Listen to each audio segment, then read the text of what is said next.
What up, though? Look, I don't know where I'm looking because I turned this joint to the side. Where is the camera? I think it's over here.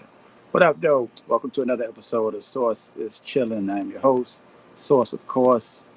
Another beautiful day, another beautiful Wednesday, and I'm glad to be back for episode two. This is the second joint. We started out last week, had a good time with it, so they let us come back again. Who knew? Who knew it could happen? Anyway, y'all know what it is. If you don't know, then feel free to subscribe to the Sports Fluent channel. You can subscribe to my channel, Source and Company. Follow me on, TikTok at Source of Course, Instagram at Source of Course, and one other spot that I'll tell you about in a few minutes. But once again, it's a beautiful day. Glad to be back.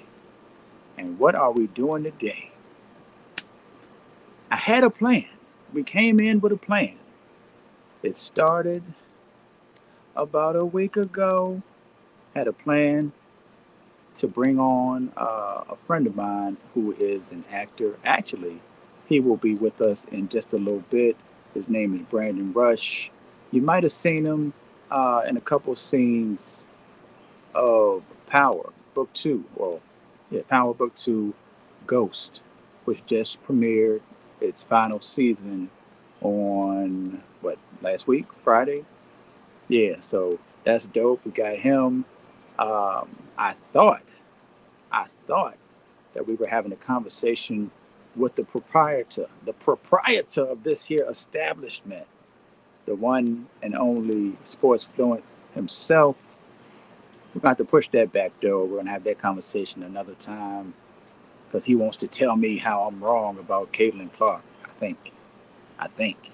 Even though I'm not wrong, I'm right. Because, I mean, how you going to be the source and be wrong? You can't do it. It's not even a thing. Anyway, let's get into the show. I actually was able to grab one other individual. I'll bring him up in just a second. But first, have y'all noticed the difference in the age of artists that have been dropping albums or have albums on deck this far when it comes to hip hop? 2024, we've seen a change. There haven't been that many artists 50 and above in previous years that have dropped albums. We know Nas turned 50 last year, and of course, he dropped multiple albums last year. KRS-One has dropped albums since he's been 50, but there haven't been a lot of artists around the age of 50 or above that have dropped albums. This is a new time in hip hop, generally speaking. Um, the classic, the golden age MCs are now in that around 50 or above 50 age range, but they still got it. They still got it in them, and they still bring it to the people. So a lot of those artists are dropping projects. I'm here for it. Whether it's Ghostface Killer who dropped a couple weeks ago, Dog Pound, We All We Got, that just dropped on the 31st, I believe, May 31st.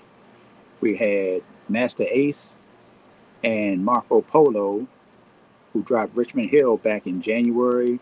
Master Ace is 57. It's real. And we've got Common and Pete Rock on the way. I don't know how old Common is. 51, 52. Pete Rock's 53. That's next month. We've got Rakim next month. Rakim is 56. We've got MC Light in August. LL, I'm not sure what he said his date is, but LL's got an album coming up. He actually is dropping a single on Friday. This Friday, he is dropping his single from the album. And I'm assuming that this is the album that is produced by Q-Tip. You never know with LL, because we've been waiting on this album for a minute, but we'll see what happens. And yeah, and not to mention, Corrupt and Daz were on Drink Champs last week and mentioned that Snoop and Dre, Snoop and Dr. Dre, have an album on the way. A lot of people said we'll believe it when we see it, but that's the word. That's the word. So we are at a time where MCs are getting older, and still dropping quality work. And the fans of that classic hip hop are getting a taste of what they've been missing a lot of times. I don't know if y'all have heard or if you even care about the Common and Pete Rock project. They dropped this first single a couple weeks ago, Wise Up. But yesterday they dropped a video for another song from the project called Dreamin'. That's that. That's that. That's that. That's that splat. That's that splat. I'm trying to tell you, that's what we've been waiting for. So salute to them. Salute to all MCs still doing it, still putting out quality work. I'm loving it, and I hope y'all are loving it as well. All right. Now you know what it is. Today is Wednesday. We've got the NBA Finals Game 3 on deck. And to chop it up with me about that, I got my my mans. Bro, So what's what up? good? What up, bro? How you feeling? I'm good, brother. I'm good. How about yourself? Doing all right. Doing all right. You can hear me okay? Loud and clear. Excellent. Excellent. So, for those who don't know, uh, Prime and I have a show called the Sports Bar Podcast that we do on most Sundays. Most Sundays. 11 a.m. on Facebook. We have a group called the Sports Bar Podcast Group, the SBP, where it's a lot of sports talk, some hip hop, a little TV, movies, that type thing, and a lot of beer. Can't forget the beer, right, Prime? Oh, indeed. You already know.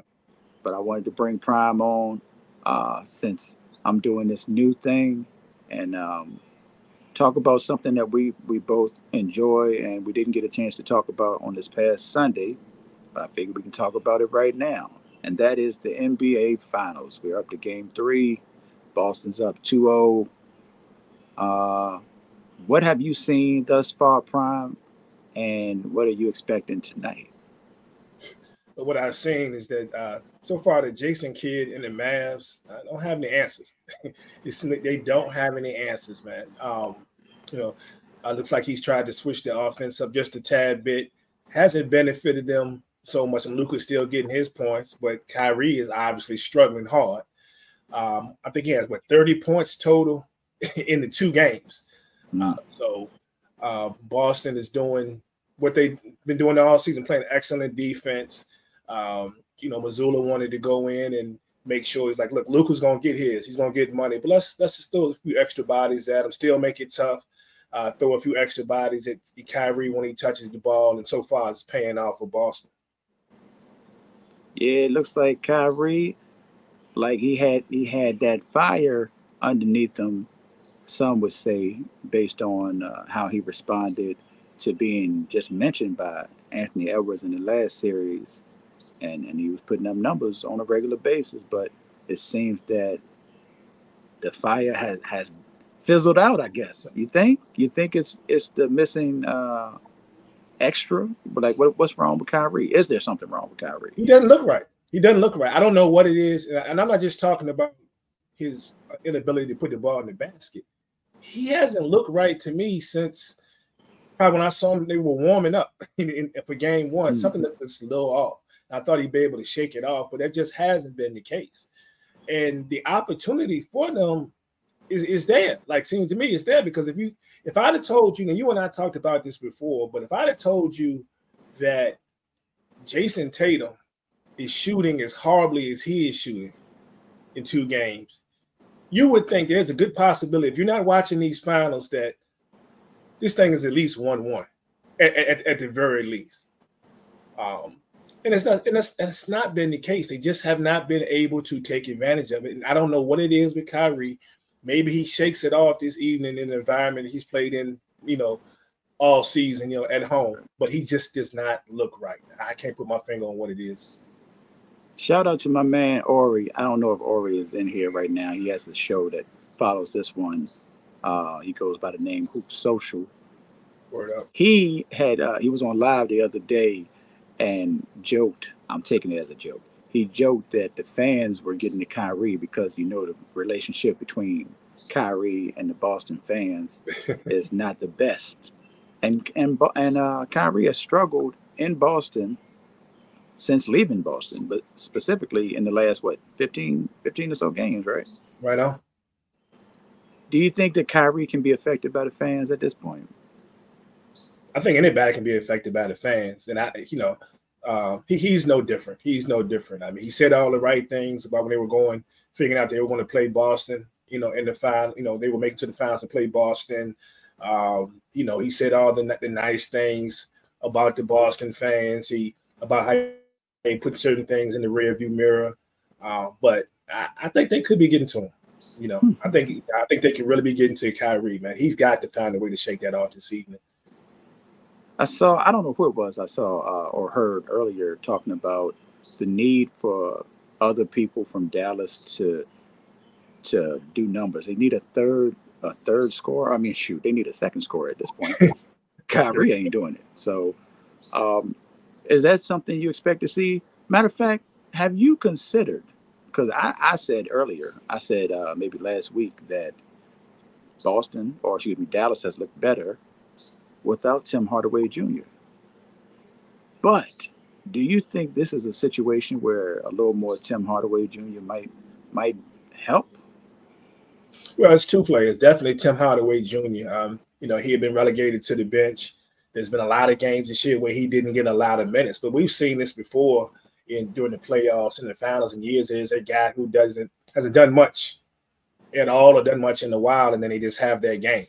You can go to a lot of the series in the past, and there might be that one guy that's given them maybe 1-2 games during the series, and that team ends up coming out on top. This could be it for him. I mean, this could be the night that we get 20, 24 points from Hardaway. They're going to have to find that somewhere. But the other guy, too, for me, is obviously Gafford. The opportunity's there now for that lob, to do work, around that basket. We just got word that for sure, which we already knew before they made it official, that Porzingis is out, right? Right.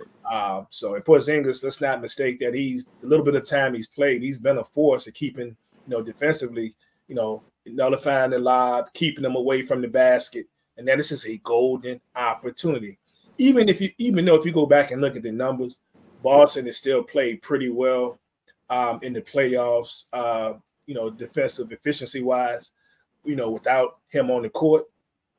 But for what the Mavericks need, this is a night that a Hardaway or definitely a Gafford could definitely be, I guess, the third, if Kyrie's going to show up tonight, Right. the third score. Yes, indeed. Yes, indeed. Yeah, because that you take Porzingis out of there. I think he's got like 5 blocks in the series, something like that already, and he has made a difference on that defensive end as well as the offense, but on the defensive end specifically. And seeing Boston uh, hit the road and having Dallas at the crib between Porzingis being out and then having that lane and being at the crib. Yeah. I mean, it's a recipe set for Dallas to take advantage of. But who you got winning tonight? Hey, I told you before when you and I talked on our show that I think the Mavericks was going to win it. I think the Mavs can still win tonight. They just got to get something going. Because like I say, Tatum's not been shooting well. But even if you look at the Mavs, right, some of the other people haven't either taken, a lot of shots or they've not played well. But in the case of Tatum has found a way to be effective still. Shot horribly in game 1, still had 11 boards, I believe. Shot horribly in game 2, had 12 assists. Where's that guy for the Mavericks that can, contribute in some kind of way? Even if you're not getting in the scoring column, where can you contribute in other areas? I think you got to get it. And then we'd be remiss not to mention the fact that they're also, Boston's been getting great play from Jrue Holiday. I mean, 26 points the last game, shooting efficiently. If I'm Jason Kidd, I'm showing these guys these numbers all day. He contributed here. He contributed here. What can you give me here? What can you do? And I think he will. And I got Mavs pulling out a gutted performance tonight. Word. Sounds good, Prime. Hey, let the people know where they can reach you. I already mentioned the Sports Bar Podcast, but you're welcome to mention it one more time. And you know I am, right? Yeah, we over on Facebook, the SBP, that's a Sports Bar Podcast. You can find us over there. Come join the group. You know, sports talk is our thing, but hip hop, television, and movies are always in play. You can also find me. I'm not a big star like my man Source on TikTok, but I have Prime SBK. You know what I'm saying? So I have a little fun just mixing up some personal things as well as some things with our group. And then if you're over on YouTube, you know, we're trying to grow a channel, which we haven't been as active on, but look for SBP TV. Like and subscribe, and we got some good things coming in the future. Yes, sir. Yes, sir. I appreciate you jumping in. I had to grab Prime last second because Fluent said, I can't do it. No, baby, I'm not going to be able to do it. So my man Prime pulled up. I appreciate you, bro. Pre- And we'll get back at it. Appreciate you, man. Rest in peace to the logo. Indeed. Indeed. Salute. And that is my man Prime. Appreciate him pulling up. Last minute had to grab my guy. And like you said, the Sports Bar Podcast, that's where we get it in on a regular basis. The SBP on Facebook. The group is like 3,000, 3,100 people. It's a good time, man. It's a good time. Not a lot of arguing. Well, it is some arguing, but it's not a lot of, of that. It's not a lot of that, you know what I'm saying? So we have a good time in the name of sports and trying to keep it clean. Get a little dirty sometimes, but we try to keep it clean though. Yes. NBA Finals. Boston, Dallas. Prime picked Dallas to win tonight. I think he picked Dallas in the series as well. I had Boston 4-2. I've still got Boston 4-2. How? I don't know, bro. I don't know. I'm reading the comments right now as I get to the comments section. CLL is slated for October, November. Appreciate it. Appreciate it, Oakland. Yes, sir. My man Prime mentioned that we talk about movies on the Sports Bar Podcast, the SBP.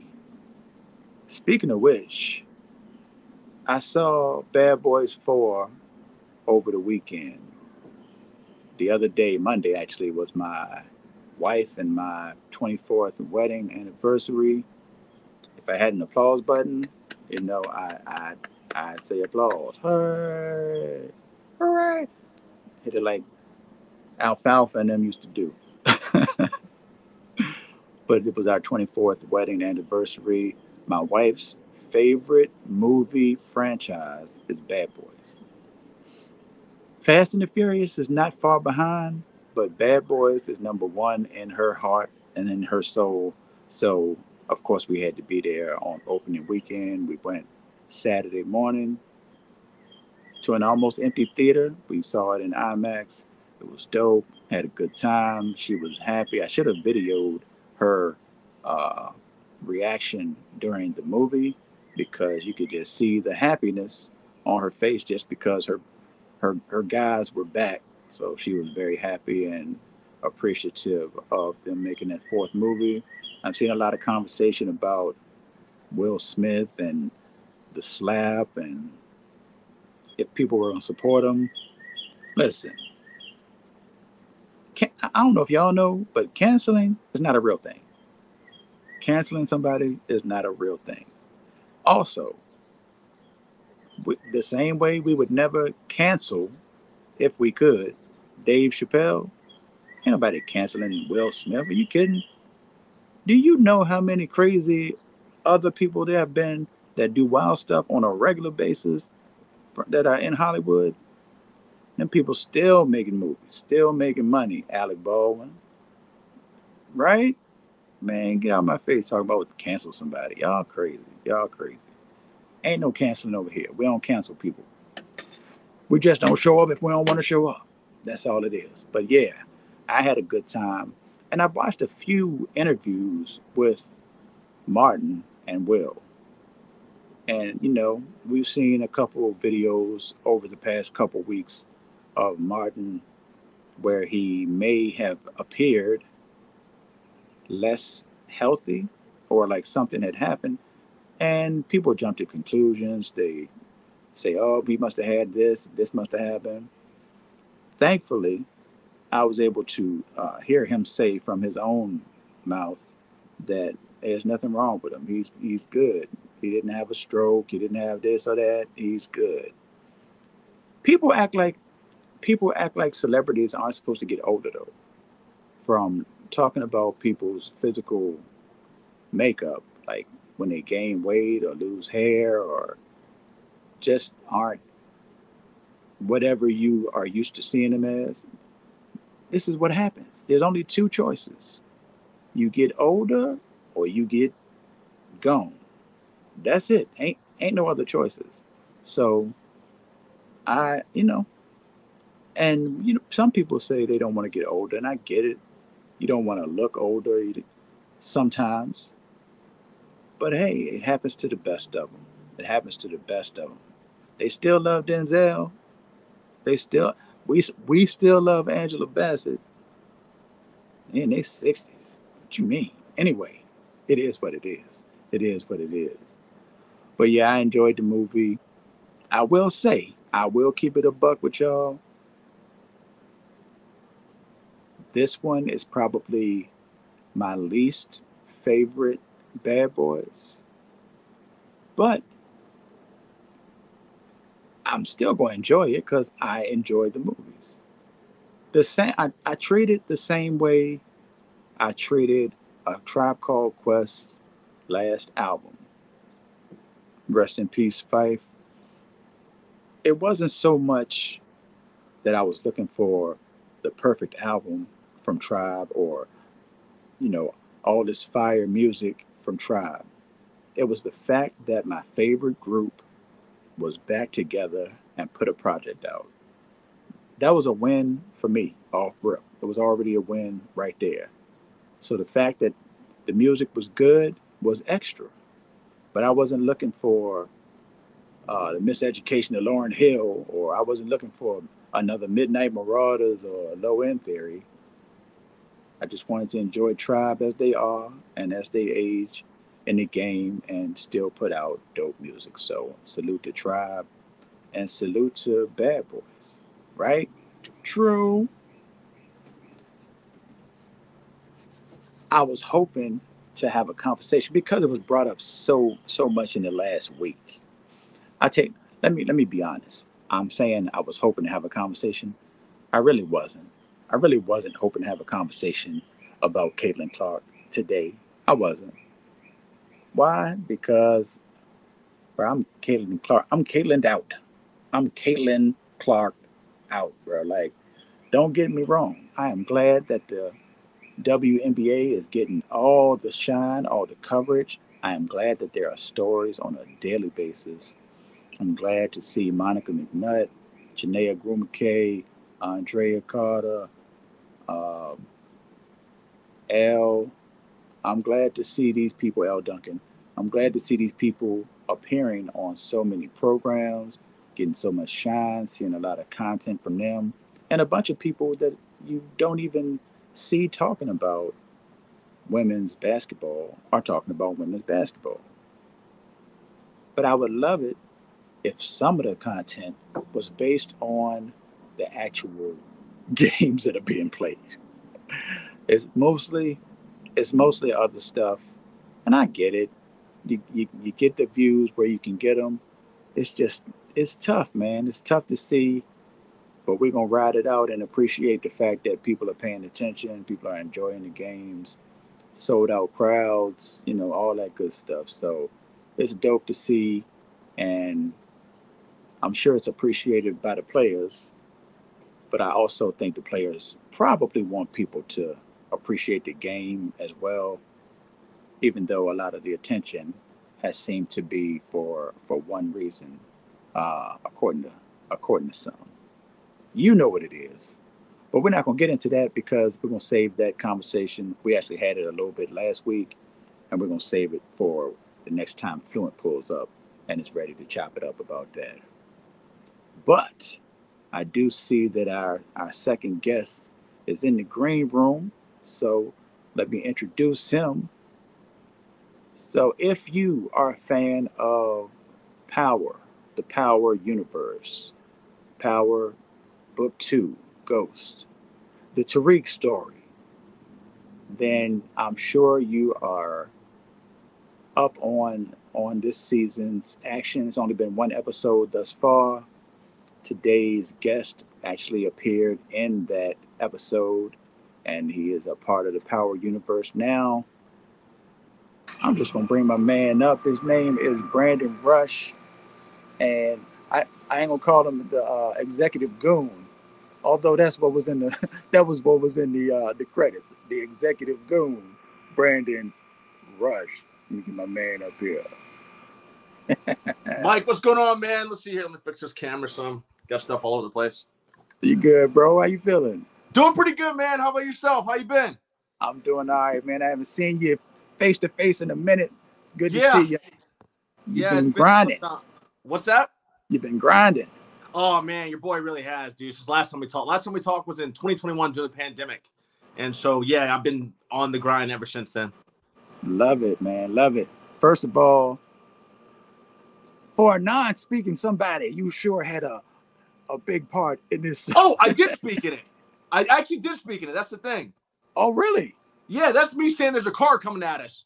I found out. Oh. Yeah, so the director called me. Actually, the director wrote me on yesterday, and he's like, his name's Brendan Walsh. He was the director. He's like, Brandon, sorry we had to because of the cutting and how they were trying to do it, they had to the line is still delivered, but it's just off camera. Originally, that scene starts with me walking through the hangar and going towards the outside, and then saying that line and all that. But with the editing, which I understand, it ended up being me starting on the side instead. So yeah, that's me at the beginning. If you go back and look at it, it's me saying there's a car coming at us. That's my deep voice. Because it was at an airport, it was loud as hell. So yeah, your boy did get lines. So I'm happy about it.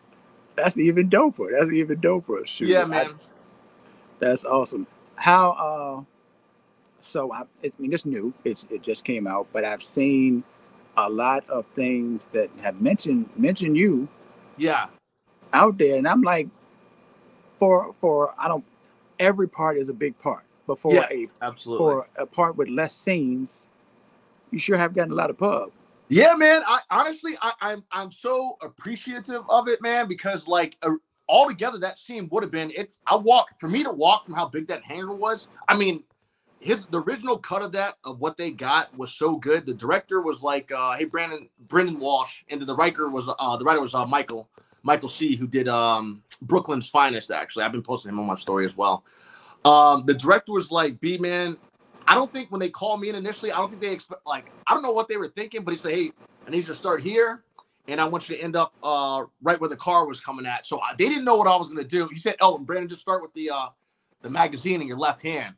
So, bro, when I'm walking through, which I wish they would have kept that angle, I mean, it was completely badass. Like, the director gave me the opportunity. I was looking like Denzel Washington in The Equalizer when he walks through, when they walk through in that final fight scene or whatever. Yeah. And so I put the clip in and was kept walking because I shoot guns and stuff, so I know how to do that. And so I wasn't looking when I put the clip in. In fact, you can even see on the episode itself that I'm not looking when I put the clip in and walk through. And I mean, I couldn't. And then I said, should I get up there? I'll just be badass, man, pretty much. I was like, this is my moment to shine, so I'm going to do it. And after I did that first take, the director and the crew were like, yo, wait, who is this guy? Hold on a second. And so, we weren't expecting all this. And so I couldn't be grateful enough, man, for how much love Power has shown me, how much love Power Universe has shown me. And just they gave me the opportunity to shine, man. And I don't think people know is the fact that my foot was cut open when that happened. Oh yeah, I posted about it. Yeah, man, I got the night before. My foot. I was at the studio, and my foot accidentally got caught in in a door, like a van door, and it cut open completely. It was bleeding everywhere, and I was like, guys, just don't replace me. Like, I literally have blood gushing out of my shoe. Like, my shoe was white. It was red by the end of it, and I was like, guys, please, don't replace me. Like, you have no idea how hard I've worked to get here, because Power is one of the biggest shows in the world, as you know. And I was like, just don't replace me. So the crew, the PAs and second ADs jumped in. It was right. Fallout shoots there too. Was at Steiner Studios in New York City, Brooklyn. The Fallout medic wrapped my foot up on the ground and like everything. So yeah, it was kind of a bit of an ordeal. And then like I think I went over to like a City Med in Brooklyn. The drivers of Power, after working a long day, they took me over to. I mean, there was wrapping the day anyway because we were supposed to go to Long Island to film. They Right. took me over to Brooklyn. We were in Brooklyn anyway, but the Brooklyn City Med, and I give them credit because their day started that morning, and they were there with me that night. So they had like an 18, 20-hour day, and they were sitting with me in the City Med while I was getting my foot repaired. Which shout out to the doctor because I was like, look, doc, I don't care what you do. I just need you to put it together. Like, I don't care how you do it. I just need you to put it together because it's got open really well. Yeah. And I was like, man, when he went to clean that Joker, I was screaming in my head, bro. But I was like keeping it quiet. Like I was screaming in my head, like I didn't want to go because I wanted him to complete doing it. But it was painful, man. I'm not gonna lie. Dang. How are you now? How's the recovery been? Oh that? yeah, it's good. It's been a minute. Yeah, so I had the stitches in I think for 2 or 3 weeks, and then they took them out. But yeah, I've been fine since then, man. I wasn't gonna let anything stop me. I just said like, Power is a once in a lifetime opportunity. 50 Cent, Courtney Kemp, like it doesn't, and it's been on for 10 years. All the shows all together, all of them. But it doesn't get much better. Like it doesn't get really that much bigger than that when it comes to universes. I mean, it's in league with Game of Thrones easily. Absolutely. For those who don't know, this is Brandon Rush. He is an actor. You may have seen him most recently in the first episode of the new season of Power. And he's dope, man. He's dope. Thanks, Mike. Yes, sir. Absolutely. And of course, like I mentioned to you a while back when we spoke, that you were in a couple episodes of my family's favorite show, Criminal Blue Bloods? Minds. Oh, Criminal Minds? Criminal Minds. Oh, yeah. Yeah, man. Dude, Jim Clemente, like, bless him, dude. He was one of the writers for that, and like, Criminal Minds has been a blessing for me. He had me my original episode he wrote, and then the last episode that I did, he wrote as well. Hey, my character's still in that universe technically, so you never know, and they're still going, so you never know. I could come back easily. Yeah, they haven't started watching the last Evolution. season that just started, or the most recent season that just started. So, but I'm sure they will be back on it real soon, for real. Yeah, absolutely. If they call me back, hey, I'll go. I mean, Commander Rush is still out there. Commander Rush, yes, Yeah. yes, sir. But how's everything going with you, man? How's your daughters? How are your daughters doing? Hey, man, daughters are great. They probably can hear me right now. They might be in the house right in this next room. Okay. One, I'll tell you in this moment. One just graduated with her doctorate in physical therapy. She graduated last month. Yeah. The other one is she's a rising senior at Cornell. Oh wow. And she'll be done, and then she'll be back in school again after that. But I won't put all her business out there. Yeah, proud dad, man. Like, hey, they're go-getters. You have to be. I'm proud of them. Absolutely. I appreciate it, bro. But yeah, they keep us on the move. Even as young adults, they keep us on the move. I think that's one of those things that is underestimated by people as they become parents. Yeah. Like, parenting does not stop. It doesn't stop. and you know this. You know this as the son of obviously we're all children of somebody, but as the son of your parents. Yeah, absolutely. And no, you're absolutely right. Dad passed, by the way. Yeah. He had his great battle with pancreatic cancer, man. I miss him every day. He passed in 21. The last time I did the interview, but I mean, he up until the end, and then now mom's carrying on the torch as well. Love to see it, man. Love to see it. And your brother, I haven't talked to your brother in a minute, but tell him I said what's up. I definitely will. I definitely will. He stays busy wherever he's at. I'm sure. What else you got going on these days? Have you slid into any new roles or anything that's coming up? Actually, I got something big coming up. So Tyler Perry got a deal with Netflix and the new series called Beauty in Black. So I filmed that down in Atlanta, and that was a lot of fun, man. I worked with Tyler directly. It was a great chance to get to a guy who's accomplished so much in his career and even his story from beginning to now. He's come from a lot, from poverty all the way to being a billionaire. That's something that's unheard of. Yeah. But they cast me in Beauty in the Black, which will be on Netflix. I think they read me for just about every single role possible in that series. I think I auditioned for like 12 different roles. Like each day, someone's coming, hey, want you to read for this one? Want you to read for this one? Which means that you're doing a good job. Like it means that they like you and they're trying to figure out exactly where they fit. But I've never had so many auditions come in consecutively for a series. For any like all these different parts, from series regulars to where they have me now, which has room for a lot of growth. That's awesome. That's awesome. Yeah, man. And so that's really what's going on right now, because we went through that whole entire big strike, so not much was going on during that time. Definitely, yeah. Look, and I don't know what the final result of the strike was. Yeah, but I know that we were all like, man, I don't know how many more reruns we can watch in this house. Oh yeah. I hear you on that, man. I hear you on that. I am so glad. I was working a 9 to 5, making minimum wage, working a 9 to 5. Oh yeah. Yeah, and so, dude, I was struggling. It was like a lot of people struggle. But I was struggling completely. I mean, literally working a 9 to 5, making minimum wage. Wow. See, yeah, and that's a part because I don't think people. Well, I'm sure people don't realize that actors are just people. Yeah, they are people with bills. Yeah, and if there's nobody working, there's no money coming in. And that's a problem, right? Exactly, man. It was difficult times. Like I went, I had heard that a strike was coming, so I went out and got a job immediately.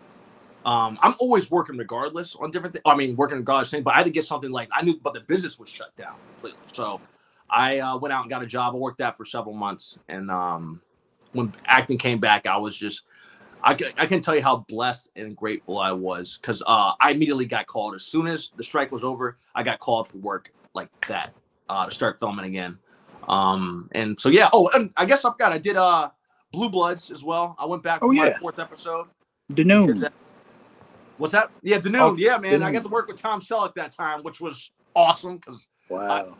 Tom was the first person I met whenever I auditioned for it initially. So it was nice to finally get a chance to work with Tom. That's awesome. What am I missing? Ghost? I did Mayor Kingstown too. Really?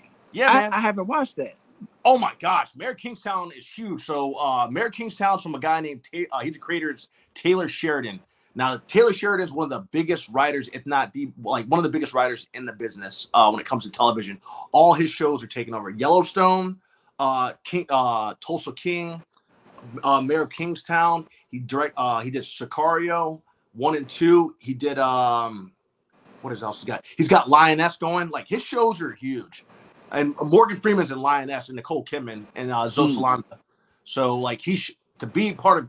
So I got hired directly by him. So these are heavy hitters are hiring me. Courtney Kemp with Ghost Power and 50 Cent, Mayor of Kingstown, Taylor Sheridan, and then got what was the other one that I was mentioning? Sorry, I lose track of what it is sometimes with the roles. Oh, and then Tyler Perry with Beauty and Black. I mean, those are heavyweights in the business that are blessing me with opportunities to work. And as I said, my Blue Bloods family as well, I'm thankful for them for hiring me back. In addition, anyone that's been hiring me, I've been grateful. Absolutely. My man Oakland asked, is he a VA guy? Yeah, man, Richmond, bro. Richmond, grew up in the Short Pump area, went to J.R. Tucker High School. And then after I graduated from high school, I went to University of South Carolina. Go Gamecocks! So I'm like a diehard Gamecock all the way, man. I almost wore my Gamecock gear, but I still wore my college colors, which are so I'm always wearing something college related. But yeah, I'm a VA guy initially. Absolutely. You, when I think of acting in the West End, you. And my girl from the girl in Fresh Off the Boat. Asians. What's that? Fresh Off the Boat. Yeah. Oh yeah. She's killing it. Yeah. I'd love to work with her. That'd be pretty awesome. That's dope though to see the 804 out there shining, man. I love to see it. You gotta work. It's a tough business, but I've just stuck with it. I believe in myself, and a lot of people have they give me opportunities like that I can be on. Like I have to say, Christine Cromer, who's the casting director of Emmy-winning casting director of Power. She believed in me since she first saw me at an open mic night back in 2017, the summer 2017, when I was doing open mic nights in New York City to establish an acting career in New York. She was one of the people that saw me at an open mic night. So did one of the casting associates and the casting director of Blue Bloods. That's why they called me in from that. Hold on, man. Hold on. Let's backtrack because, of course, people see Hollywood or they see movies, they see TV shows, and they think, you're hired and you just go out there and work. Oh, but no. It doesn't work like that. It does not. Tell me about the New York thing, because that was when you started. You went to New York. You moved to New York, right? Yeah, I did. I moved to Queens, New York. How was that starting out? Like when you got to New York, because that wasn't the beginning of your career, but no, it was. You made a big change. I loved all of it, man. So, because I had lived in New York the summer of 2006, I lived in Manhattan then. I love New York. New York's always been my pace. New York's always been my speed. But what I had to do, which is going to relate to what you were saying here, is when I moved to New York, I went with the game plan because I had done I had to do the same thing in Los Angeles. I had to perform at open mic nights to be seen, and luckily, because I didn't have an agent in Los Angeles. Right. So I was fighting tooth and nail for anything I could get. And I was performing at open night nights. And by God's good grace, casting associates or casting directors happened to be in the audience when I was performing, scenes and stuff like that. And they called me in directly. I remember one time I was out randomly and this casting director was like, "Hey, Brandon, you might not remember me, but I saw you perform at an open mic night." And it blew my mind that I had forgot because I was so focused that I don't really think about it. So fast forwarding, I realized what I did those open mic nights in Los Angeles. I worked in Atlanta at that time already. I worked in Miami and I worked in New Orleans. So I'm like, here's my game plan. I'm going to go to New York. I asked one of my friends, Rob Gregg, if he knew anybody that I could stay at his place. So I rented from these two people, Katerina and Gavin. Let me rent from them in Queens, New York. They just say, "Hey, Beak, you watch our rescue puppy, Mariko." She was a rescue and who I love to death. But I went with the game plan. I found out where their open mic nights at in New York City, and I performed at those. And literally, I said, like, I knew that these casting people would be at those, and they saw me perform. And from there, the agent that I had at the time, or one of the agents I have, they didn't know anything about me. They were busy, couldn't see me. So I got a call one Saturday. And the agent was apologizing, saying, like, not my agent now, but like my agent then was apologizing, saying that, "Hey, Brandon, we're sorry, but the casting office of Blue Bloods wants to call you in on Monday for an audition." And so I was like, "Okay, yeah, not a problem, whatever." I get there and I had seen one of the girls who happened to be a casting associate. I was like, "Hey, you might not remember me, but I was performing." And she's like, "Yeah, dummy, who do you think called you in?" and it put a big smile on my face, and she gave me a hug. And I actually didn't read for her, but she had told one of the people in her office that casted for that, "Hey, I saw this guy perform. He's got it. Call him in for Blue Bloods." And that's how that got me set up with that. Also, as I said, Christine Cromer is one of those people that I saw in an open mic night too, and she's a cast director of Power. She called me in from there as well. So I went there with the game plan, and it took me 5 weeks to establish my acting career in New York because at the 5-week mark is when Blue Bloods called me in. Wow, that's dope, though. That's a dope story. You said open mics. So when we laymen think of open mics, we think of people singing or doing comedy. And you said you were doing like monologues. Yeah. Okay. Yeah, so I guess you could almost see almost like poetry in a way too. So like monologues, poetry, and then doing the scene from like a movie or from or that was out there like of a play. And that really got, I guess you could say I did pretty well in them. And one of the things I did, because I knew it was a lot of actors there, was I made sure to go first because I really wanted to set the bar high and let people know, like, "Hey, I'm coming here. Like, I know I have it. I have to go after the opportunities like I have since day one." And that's actor David Ramsey is the one that gave me that advice on open mic nights, by the way. He was in Arrow. Also, he was in Dexter. If you look him up, he's a big time actor and producer now, who gave me that advice about those open mic nights. Weren't you in Ozark too? Oh yeah, it wasn't. Man, it's been a lot. Yeah, I was in Ozark. Filmed that in Atlanta. Dude, I was so hyped when I got Ozark.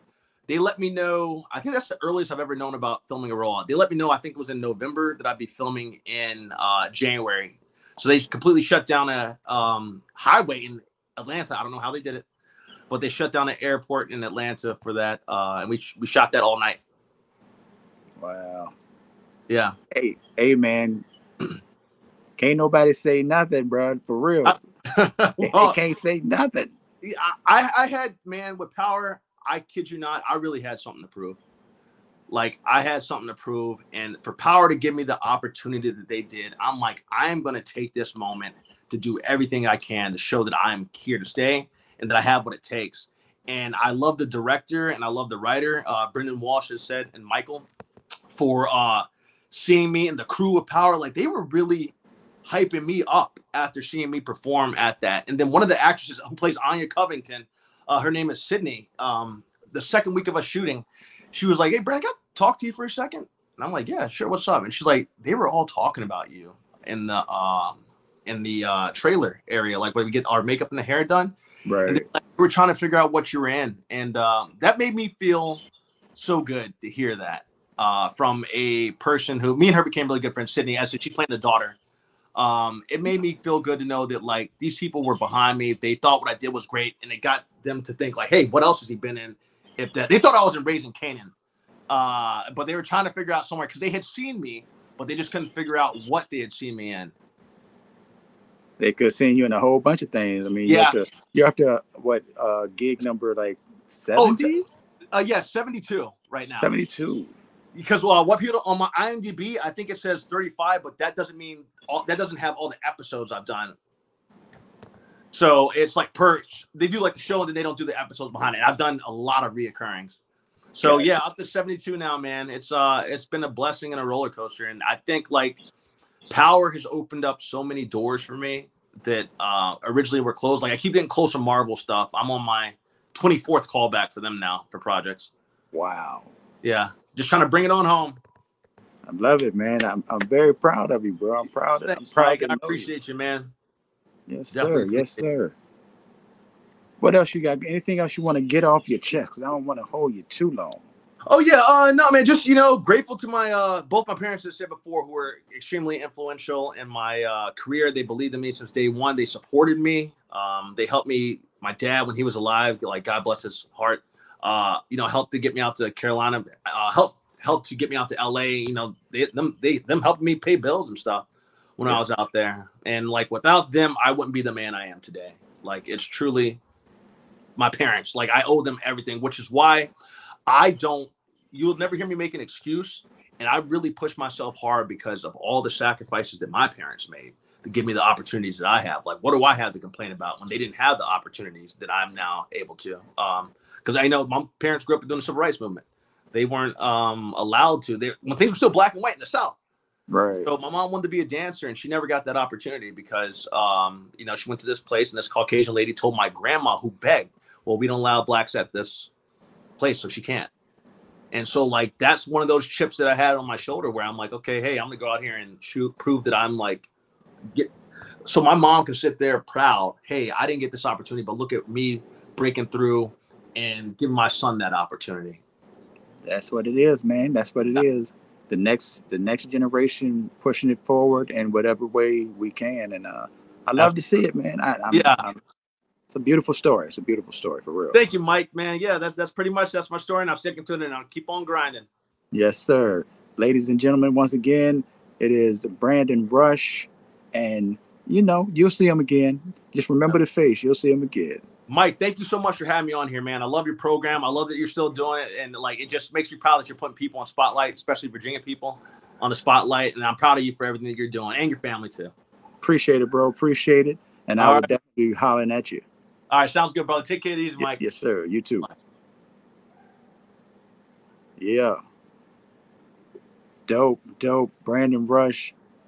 Yeah. How many times like he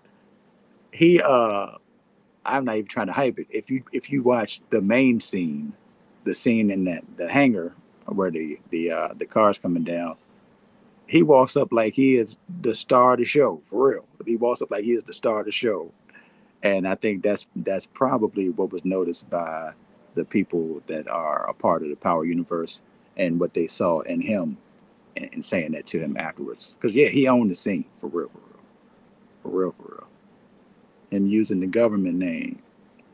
Yeah, nah, not the government name, but yeah, no, it is what it is.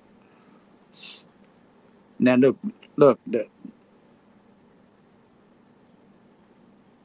yeah, man.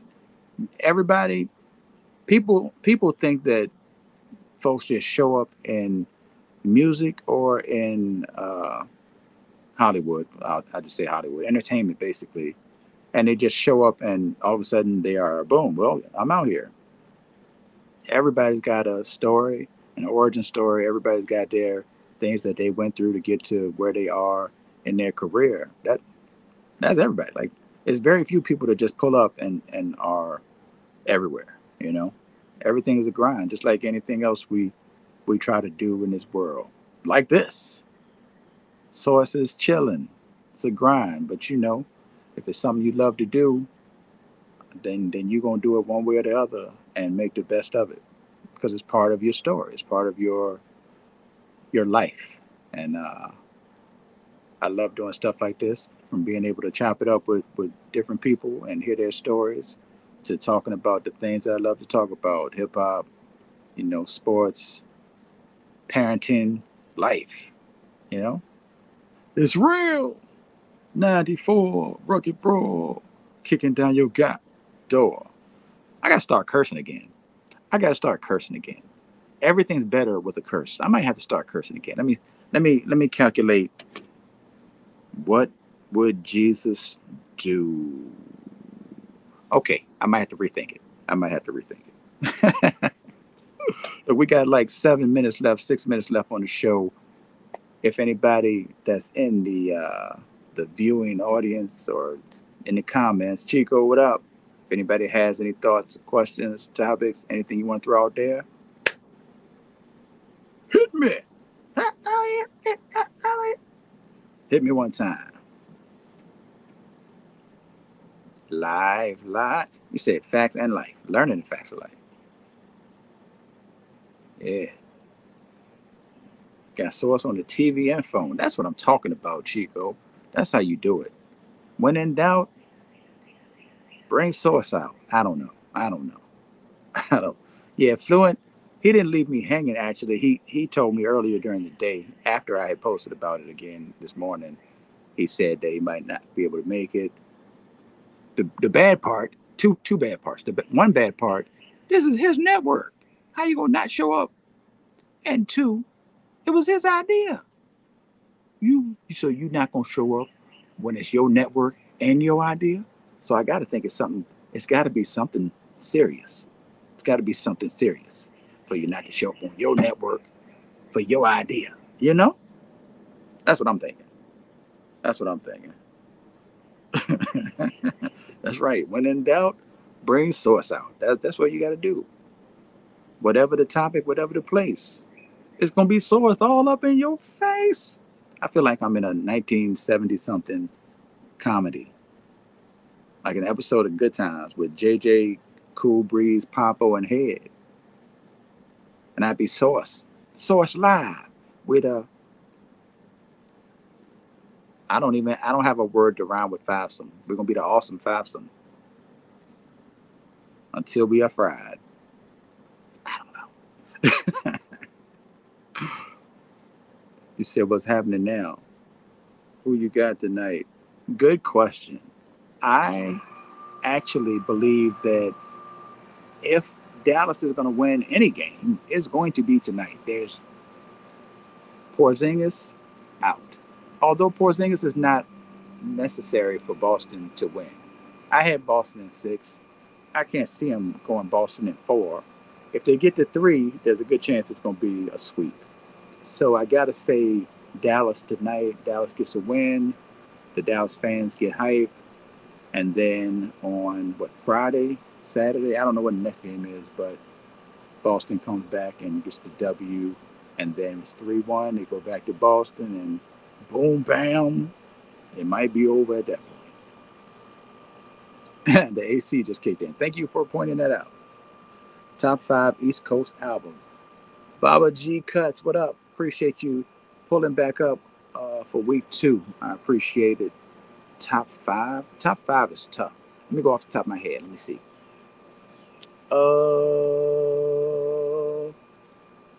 And when you say top five, you mean my favorite five. I'm gonna take that as being my favorite five. Midnight Marauders, Low End Theory. Yes, my favorite two albums are Tribe and Tribe. It is what it is. East Coast. Only built for Cuban links. Ready to Die.